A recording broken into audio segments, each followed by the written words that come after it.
Hi everyone, welcome to my world flowers and institute. कैसे हैं आप सभी? आई होप आप सब ठीक होंगे, स्वस्थ होंगे, अपने जीवन में खुश होंगे। आज की हमारी नई टैरोट का रीडिंग है, कौन आपको पाने की ख्वाहिश रखता है। ये एक जनरल रीडिंग है। जो बातें आपसे रेजोनेट होती है वो आपको लेनी है, जो रेजोनेट नहीं होता है उसको पूरी तरीके से जाने देना है। और पर्सनल रीडिंग के लिए मेरा व्हाट्सअप नंबर है 7405203378। इस नंबर के थ्रू आप आसानी से मुझसे जुड़ सकते हैं। व्हाट्सएप के थ्रू आपको मैसेज करना है तो सारे पर्सनल रीडिंग को लेकर डिटेल्स आपको मिल जाएगी और आप आसानी से मुझसे जुड़ सकते हो। चलिए स्टार्ट करते हैं गाइस।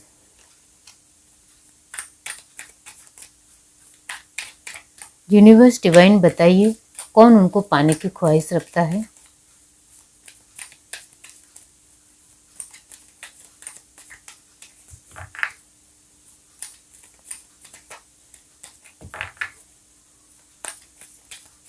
ये रीडिंग सभी के लिए है।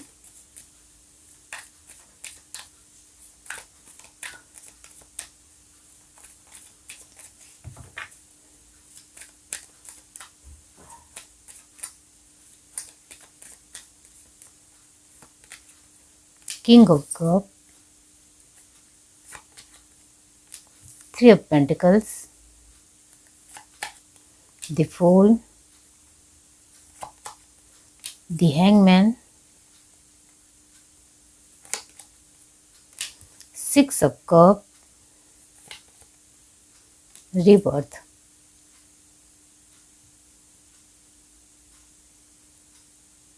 जस्ट मिनट, यूनिवर्स रीबर्थ को क्लैरिफाई कीजिए।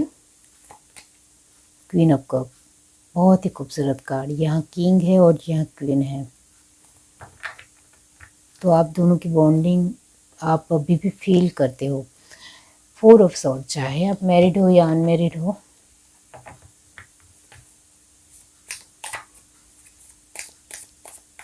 चाहे अभी आप दोनों की बातचीत नहीं हो रही हो, फिर भी आप एक दूसरे को भूल नहीं पाए हो। ये लव रीडिंग नहीं है, ये जनरल रीडिंग है।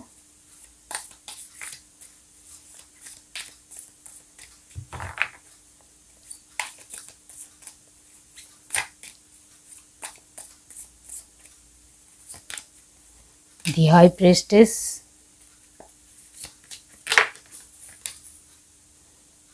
the Tower, Queen of Swords, 9 of Wands, 6 of Swords and last है 7 of Wands। Bottom of the deck हमारे पास है The Lovers, नाइस एनर्जी। जो मैंने कहा कि अभी भी आप दोनों एक दूसरे को पसंद करते हो, प्यार करते हो, चाहे ये किस तरीके का भी रिश्ता हो। ये आपके एक्स हो सकते हैं या आपका गर्लफ्रेंड या बॉयफ्रेंड, आपका फ्रेंड, कोई भी हो सकता है जो अभी भी आपको पाने की ख्वाहिश रखता है। चाहे आपकी शादी हो गई हो फिर भी वो पाने की ख्वाहिश रखता है। अब ये पाने की ख्वाहिश का मतलब ये नहीं कि वो आपके साथ शादी ही करना चाहता है, ऐसा नहीं। वो चाहता है कि हमारी जो ट्रू फ्रेंडशिप थी वो वैसे ही फिर से बरकरार रहे। चाहे हमें एक दूसरे के साथ फिर से एक स्ट्रॉन्ग बॉन्डिंग इतनी ज़्यादा नहीं भी बना पाए, फिर भी एक कनेक्शन बना रहे, इस तरीके की एनर्जी है। तो है यहाँ की कोई इंसान है जो आपको पाने की ख्वाहिश रखता है। अब ये जो इंसान है वो कौन है, ये मैं आपको कहना चाहती हूँ कि ये इंसान जो भी है उनके दिलो दिमाग में आप अभी भी हो। इसका मतलब ये नहीं कि वो आपको 24 आवर्स याद करते हैं। यहाँ फूल की और दी हैंडमैन की एनर्जी आई है, इसका यह 9 ऑफ वैंड की एनर्जी भी है और क्वीन ऑफ सॉर्ड की भी। तो इसका मतलब ये होता है कि ये इंसान कभी कभी आपको याद करता है। कभी कभी का मतलब होता है कि जब भी वो याद करते हैं दिल से याद करते हैं, वरना नहीं। तो उनके मन में कभी कभी दूसरे किसी इंसान को देखकर भी आपका ख्याल आ जाता है, इस तरीके से है। तो ये जो इंसान है उनके दिलो दिमाग में आपकी जो छवि है वो कहीं हद तक बदले की भावना यहाँ नज़र नहीं आ रही है कि बदला लेना है, कि आपने इस तरीके से उनके साथ किया तो फिर से आपके साथ एक बॉन्डिंग बनाकर आपके अच्छे तरीके से सबक सिखाना है या बदला लेना है, इस तरीके की एनर्जी नहीं है। ये इंसान आपको सच में आप उनकी ख्वाहिश है कि वो आपको पाना चाहते हैं। उनके दिलो दिमाग में है कि आपके साथ एक कनेक्शन बना रहना चाहिए। ये जो भी इंसान है, ये इंसान आपके कहीं हद तक जो मैं कहना चाहती हूँ वो आपके फ्रेंड सर्कल में हो सकते हैं, क्योंकि जिस तरीके की एनर्जी आ रही है आपके फ्रेंड सर्कल में या फिर आपके रिश्तेदार में, आपका कोई दूर का रिश्तेदार भी हो सकता है, इस तरीके की एनर्जी है। और यहाँ कहीं हद तक या फिर आप अचानक एक दूसरे के साथ मिले हो और फिर कुछ महीनों में आप अलग हो गए हो या कुछ सालों में अलग हो गए हो, तो इस तरीके की एनर्जी भी है। तो ये जो इंसान है वो कहीं हद तक आप अचानक मिले हो और फिर आप दोनों की एक बॉन्डिंग हुई हो, ये भी इंसान हो सकता है। क्योंकि यहाँ वर्क प्लेस का इंसान तो नहीं नज़र आ रहा है कि आप कहीं काम करते थे और वहाँ का कोई इंसान है, ऐसी एनर्जी यहाँ बिल्कुल भी नहीं है। तो वर्क की एनर्जी नहीं है। आप घूमने फिरने गए हो और वहाँ आपको कोई इंसान मिल गया है, तो इस तरीके की एनर्जी है। तो है कि आप आपकी ट्रैवलिंग हुई और आपको रास्ते में कोई इंसान मिला और उन्होंने आपको सपोर्ट किया, हेल्प की और कुछ वक्त तक आप दोनों साथ में रहे और फिर आप दोनों अलग हो गए, इस तरीके की एनर्जी भी है। तो ये इंसान भी है। ट्रैवलिंग के थ्रू मिला हो, ये एनर्जी है। आप किसी फंक्शन में मिले हो, ये एनर्जी भी है। तो आप किसी फंक्शन में एक दूसरे से मिले हो, एक दूसरे के साथ अच्छा एक कांटेक्ट हो गया, 2-3 दिन में ही आपकी अच्छी बॉन्डिंग हो गई और फिर आप दोनों अलग हो गए, इस तरीके की एनर्जी भी है। भले ही आप अभी मैरिड हो, लेकिन ये इंसान अभी भी आपको याद करता है और पाने की ख्वाहिश है उनकी कि आपके साथ उनका कनेक्शन अच्छा बना रहे। ये है एनर्जी। ये इंसान भी है जो आपके लिए उन्होंने एक ही बार मिलकर ही आपके साथ उनकी एक अच्छी और प्यारी बॉन्डिंग हो गई, अच्छा रिश्ता बन गया, ऐसा उनको महसूस हुआ। और सिर्फ उनको ही महसूस नहीं हुआ, आपको भी महसूस हुआ।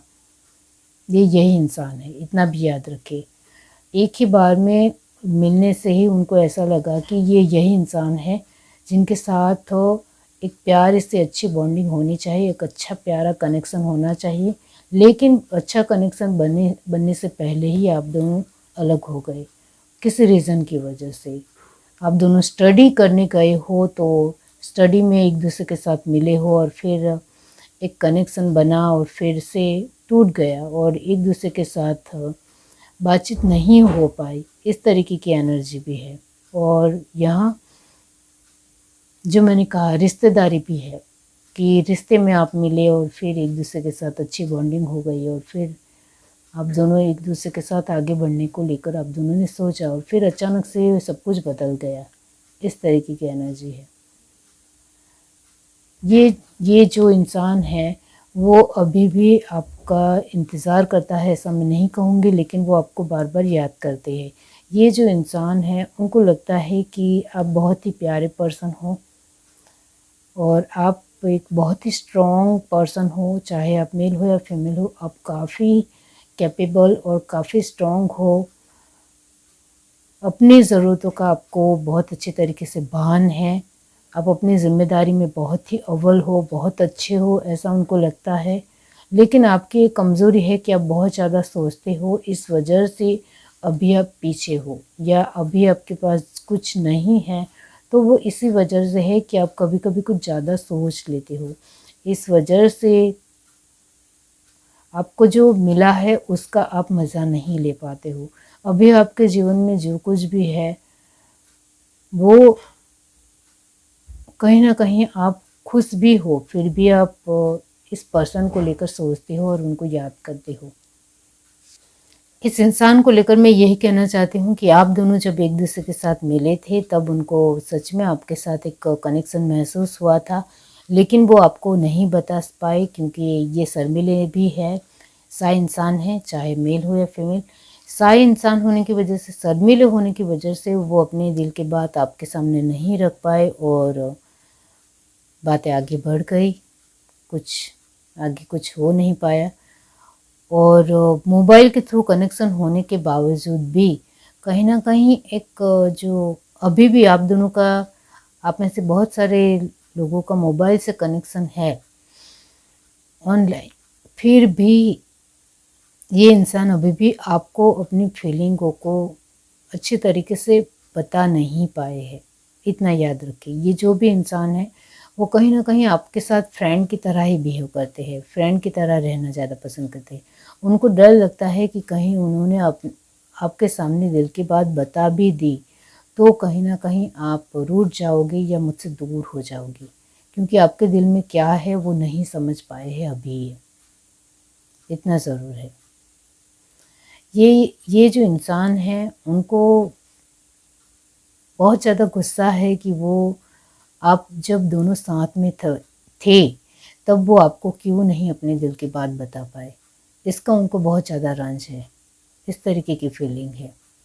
ये इंसान अभी अपने जीवन में किसी भी पद पे हो या कहीं भी अपने एक पोस्ट पे हो, लेकिन अभी भी उनको खाली खाली सा महसूस होता है क्योंकि आपके साथ के कनेक्शन को वो अभी भी मिस करते हैं। यहाँ किंग और क्वीन की एनर्जी आई है, इसका मतलब ये होता है कि ये इंसान जो आपको पाने की ख्वाहिश रखता है वो अभी कहीं ना कहीं ये भी सोचता है कि आपके साथ उनका कनेक्शन इतना अच्छा है कि आपके साथ वो शादी कर ले। चाहे आपकी शादी हो चुकी है फिर भी उनके मन में आता है कि वो आपके साथ शादी करे। इस तरीके की एनर्जी भी है। ये इंसान के दिलो दिमाग में आप बहुत ही दिल से छाए हुए हो। वो आपके बारे में बहुत ज़्यादा सोचते हैं, लेकिन आगे जो कुछ भी हुआ, आप दोनों नहीं मिल पाए, उसमें कहीं ना कहीं उनकी गलती थी, ऐसा ये इंसान मानता है। इस वजह से आप दोनों का कनेक्शन नहीं आगे बढ़ पाया, ऐसा उनको लगता है। वो कहीं ना कहीं अपने ऊपर ही सारा इल्ज़ाम लगा रहे हैं कि उनकी वजह से ही सब कुछ ख़राब हो गया, उनकी वजह से ही सारा कनेक्शन ख़राब हो गया। अभी वो फिर से कोशिश करना चाहते हैं आपके लिए, फिर भी उनको डर है कि आप क्या सोचोगे, फिर भी उनको कनेक्शन फिर से स्टार्ट करना है। और जिन लोगों की बातचीत होती है उनके लिए मैं कहना चाहती हूँ कि आपका पर्सन आपके साथ कमिटेड रहना चाहता है, लेकिन उनको डर लगता है। कहीं ना कहीं बहुत सारी परिस्थितियां हैं जो उनके जीवन में, इस वजह से भी वो डरते हैं कि वो आपको बता देंगे फिर भी आगे क्या कुछ होगा। उनको फ्यूचर को लेकर भी डर है। आप ध्यान से देखो तो कि आप दोनों के कनेक्शन में वो बेहतर रूप से अपना बेस्ट दे पाएंगे या नहीं दे पाएंगे, इसको लेकर भी उनको डर है। इस वजह से भी वो आपके साथ आगे नहीं बढ़ पाते हैं। उनकी कैरियर के चलते भी वो आपके साथ आगे नहीं बढ़ पाते हैं। बाकी उनको आपको पाने की ख्वाहिश वो हर दफ़ा हर पल रखते हैं, लेकिन उनकी कैरियर की वजह से इस तरीके से वो पीछे हट करते हैं। उनकी एक परिस्थितियाँ उनको कमज़ोर बनाती है, इस वजह से भी वो पीछे हट करते हैं। उनके जीवन में जो कुछ भी अभी हाल फिलहाल है, इसकी वजह से वो थोड़ा पीछे हट ज़रूर करते हैं, लेकिन उनके दिलो दिमाग में आपको पाने की ख्वाहिश हर दफ़ा रहती है कि उनको लगता है कि आप एक सोलमेट हो उनके, आपके साथ वो आगे बढ़ेंगे तो लाइफ बहुत ही खूबसूरत हो जाएगी, ऐसा उनको लगता है। और सच में यहाँ सोलमेट की एनर्जी आई है, किंग और क्वीन की एनर्जी आई है, तो कहीं ना कहीं ऐसा है। इस वजह से उनको इस तरीके की फीलिंग महसूस होती है। ये जो भी इंसान है वो आपको बहुत प्यार करते हैं और आपके साथ फिर से जुड़ना चाहते हैं। आपको एक जो वो आगे नहीं दे पाए वो सब कुछ देना चाहते हैं। और उनको यही लगता है कि जो भी कनेक्शन टूटा या कुछ भी खराबी हुई उसमें उनका ही दोष है, आपका किसी भी तरह कोई दोष नहीं है। वो ही कमज़ोर पड़ जाते हैं उनकी खुद की परिस्थितियों की वजह से, उनके कैरियर की वजह से, उनके एक जो जो बहुत ज़्यादा एक रिस्ट्रिक्शन है, या उनको लगता है कि उनके विचार इतने ज़्यादा स्ट्रॉन्ग नहीं है, इस वजह से सब कुछ खराब हुआ है। बाकी यहाँ आपका किसी भी तरह कोई भी दोस्त नहीं है, ऐसा उनको लगता है। ये इंसान आपको अभी भी दिल से बहुत ज़्यादा प्यार करते हैं और उनको आपके साथ हमेशा एक बहुत ही अच्छी और स्ट्रॉन्ग फीलिंग महसूस हुई है। इस इंसान को लगता है कि आप उनके लिए, जब आप उनके जीवन में थे तब उनके पास कहीं ना कहीं एक अच्छे दोस्त थे, अच्छा वातावरण था, अच्छी पॉजिटिविटी थी, एक अच्छा, आप बहुत ही उनको गाइड करते थे या उनको एडवाइस देते थे, वो भी उनको अच्छा लगता था। लेकिन अब उनको लगता है कि सब कुछ खाली खाली है। अब उनको उनके दोस्तों के साथ भी इतना ज़्यादा वक्त बिताना पसंद नहीं है। अब वो ज़्यादा से ज़्यादा खोए रहते हैं आपके ख्यालों में। अब उनको हमें यही लगता है कि उनकी ख्वाहिश अब उनको ही पूरी करनी पड़ेगी, उनको ही कोशिश करनी पड़ेगी। तो ये इंसान आपके लिए कोशिश करने के लिए तैयार है, आपके जीवन में हर तरीके से एक अच्छा कनेक्शन और बॉन्ड बनाने के लिए तैयार है। और वो आपके साथ मोबाइल पे कनेक्शन में है, फिर भी वो कहीं ना कहीं उनकी परिस्थिति की वजह से वो आपको जता नहीं रहे कि उनकी फीलिंग क्या है, उनके कैरियर की वजह से वो आपको जता नहीं रहे कि वो आपको लेकर एक अच्छी बॉन्ड बनाना चाहते हैं, अच्छी रिलेशन बनाना चाहते हैं, आपके साथ मैरिज करना चाहते हैं, आपके साथ आगे बढ़ना चाहते हैं। आप ही उनके लिए उनकी दुनिया हो, ऐसा वो महसूस करते हैं। लेकिन वो नहीं सब कुछ कर पाए क्योंकि वो कहीं ना कहीं उनके जीवन में बहुत सारे रीज़न होने की वजह से, जो मैंने कहा। बाकी ये जो भी पर्सन है, उनके लिए मैंने जो पर्सनालिटी आपको बताई है वो ये है कि वो बहुत ही कम बोलते हैं, अपने ही ज़्यादा दुनिया में खोए रहना पसंद करते हैं। उनके गिने चुने ही फ्रेंड्स हैं, बहुत ज़्यादा ट्रैवलिंग करना पसंद करते हैं। उनको किसी पर्सन ने चीट किया है, इस वजह से वो जल्दी अभी किसी के साथ जुड़ते नहीं हैं। उनको जीवन में जो अप एंड डाउन्स है, इसकी वजह से भी वो कहीं ना कहीं एक रुक जाते हैं। ये जो पर्सन है वो काफ़ी समझदार है, बहुत ही ज़िम्मेदार है, बहुत ही बुद्धिशाली है और वो इमोशनल वाइज काफ़ी स्ट्रॉन्ग पर्सन है। आपके साथ ज़्यादा वो प्रैक्टिकल बातें करना ही पसंद करते होंगे और ये इंसान कहीं ना कहीं सोच समझ कर बोलते हैं और उनको कभी कभी खुद से ही चिढ़ मचती है या उनको गुस्सा आता है खुद को ही लिए। बहुत ज़्यादा सोचते हैं ये इंसान और अपनी परिस्थिति को लेकर कहीं ना कहीं थोड़े कमज़ोर महसूस करते हैं। इस वजह से वो आपके साथ ज़्यादा बातचीत भी नहीं करते होंगे। ये इंसान बहुत ज़्यादा मेहनतू है, बहुत ही एफ़र्ट डालने वाले इंसान है, लेकिन आपके लिए जब एफ़र्ट नहीं डालते हैं तब आपको भी लगता है कि ये तो बहुत ही अनरोमांटिक इंसान है। इस तरीके से आपको भी लगता होगा, लेकिन ये इंसान बहुत ज़्यादा रोमांटिक है, इतना याद रखें। ये है reading. Do like share subscribe and comment. Love you, bye.